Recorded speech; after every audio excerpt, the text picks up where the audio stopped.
Are West Coast Avengers 98 or Avengers West Coast 98?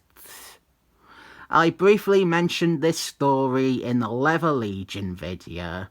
This is the last real West Coast Avengers story.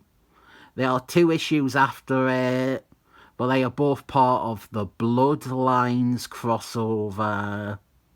This is the last proper West Coast Avengers story.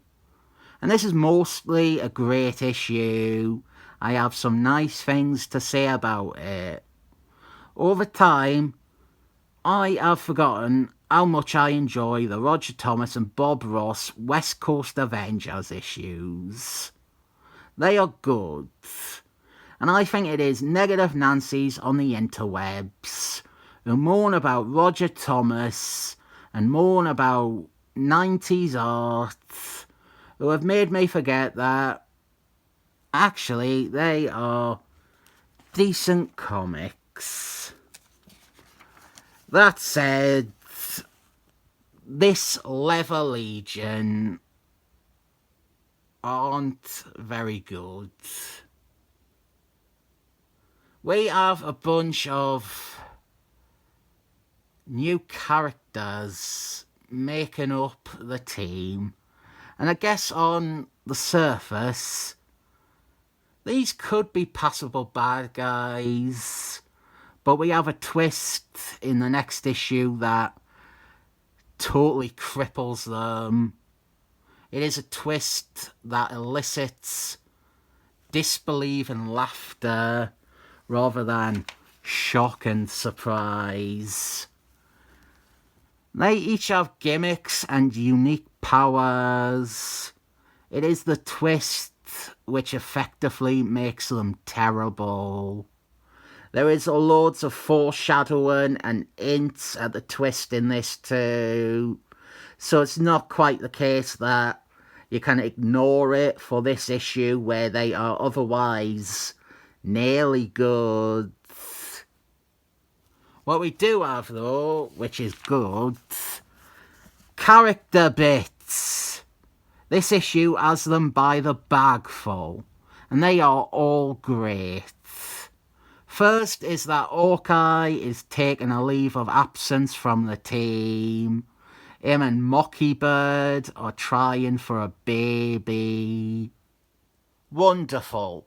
Fantastic to see Roger Thomas re-establish their relationship and try and repair it.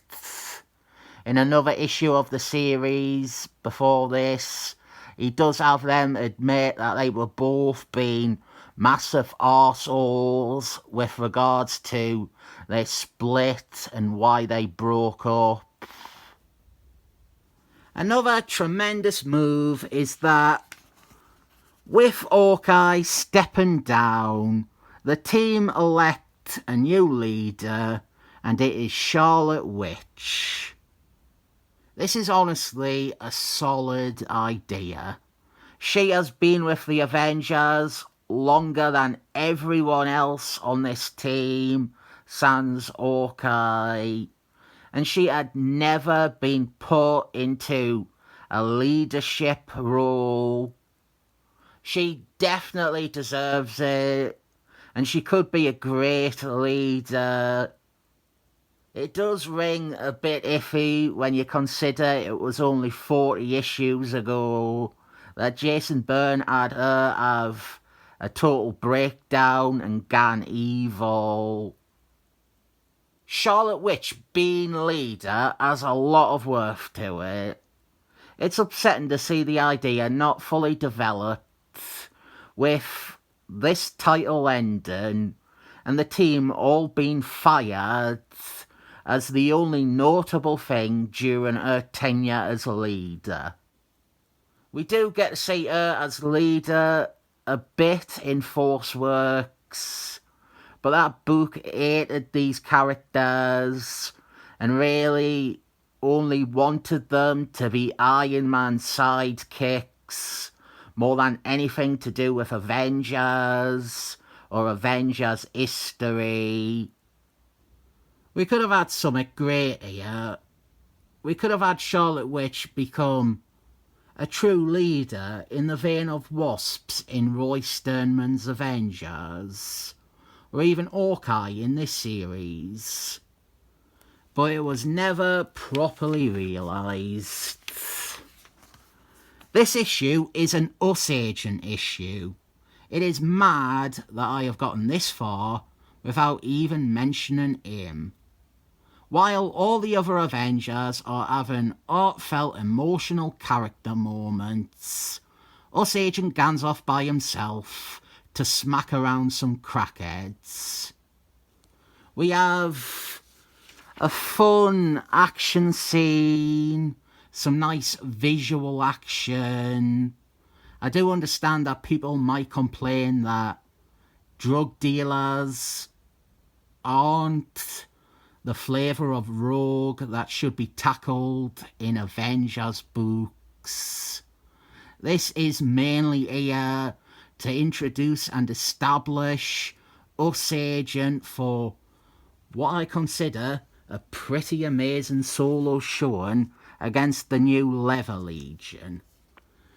First, he is approached by this woman who leads him down an alleyway and starts globbing onto his face. And I love that the minute a lass kisses him, he knows that there is something wrong. Turns out she is one of the Level-Legion. She is Cyana, who has poison powers. Her kiss was one such poison, and U.S.Agent just shrugs it off, which is great. Then two other members of the Level-Legion, Zyklon and Cold Steel, they join the fight. Cold Steel has super strong steel skin, and Zyklon has deadly gas powers. Again, U.S.Agent gets exposed to a deadly chemical and is able to avoid falling to them immediately. This isn't really bullshit. We do see him succumb to all this. He gets poisoned a third time in a few pages even. His endurance is just greater, so he can withstand the effect a bit longer. Or, on top of that, he fights through it. He is stubborn and determined. He gets the shit kicked out of him in this, but at no point does he give up. With regards to possible resistance to poisons, I would hazard to call that a thing, pun intended there, hazard and poison. We have actually seen similar things in some of his other appearances. Like there was that Dwayne McMilestone one, where he was the last Avenger to fall to the Olympic sleep gas, and that allowed him time to ferry Hawkeye away from danger. But then other writers will have him be the very first one to fall victim to stuff, because they consider him weak-willed and a dumb simpleton. Truth be told, I don't quite understand how this character would withstand gas and toxins longer than most. He doesn't have a super soldier syrup. He has enhanced strength. To say that he has some form of resistance to all poisons is to say that D-Man also does. And he got poisoned easy. I do believe there is some slight resistance, but I think the main factor here is his resilience and his reluctance to surrender. He is probably in agony at this point. Within seconds, he could fall down. He calls in the other Avengers, but for now, he must hold his own until they arrive. The last of our Leather Legion are Hangman and the unimaginatively named Axe. Hangman actually gans back to the original Spider-Girl and Ghost Driver and Werewolf by 8. He was in earlier issues of Roger Thomas's run on this series. And there is a Marky Mark G connection. Hangman. Marky Mark G did a Hangman story in Bizarre Adventures 31. Hangman is the main character in that story. I think Bill Sonovich did the art for it. I need to correct something I said. U.S.Agent gets poisoned 2 more times, not 1 more time. Here, he breathes in some more of Zyklon's gas. And then, pretty much straight after that, Cyanna claws him in the stomach, and her claws are poison tipped. So he is injected with even more poison. And really, it is cold steel beating the tar out of him that does him in. Tremendous showing for U.S.Agent. They might not be the best villains ever. He might have lost the fight. But this is how to actually have a character lose a fight. U.S.Agent is not jobbing to these new guys. He is going down very gracefully.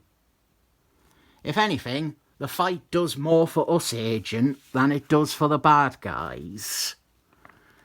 If you only read this issue and no other issue, you would come away from it really thinking this was the death of U.S.Agent. He's fine.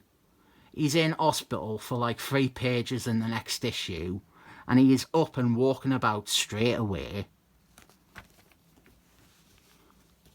I do get that U.S.Agent is a divisive character, but with me, it's never been about his politics.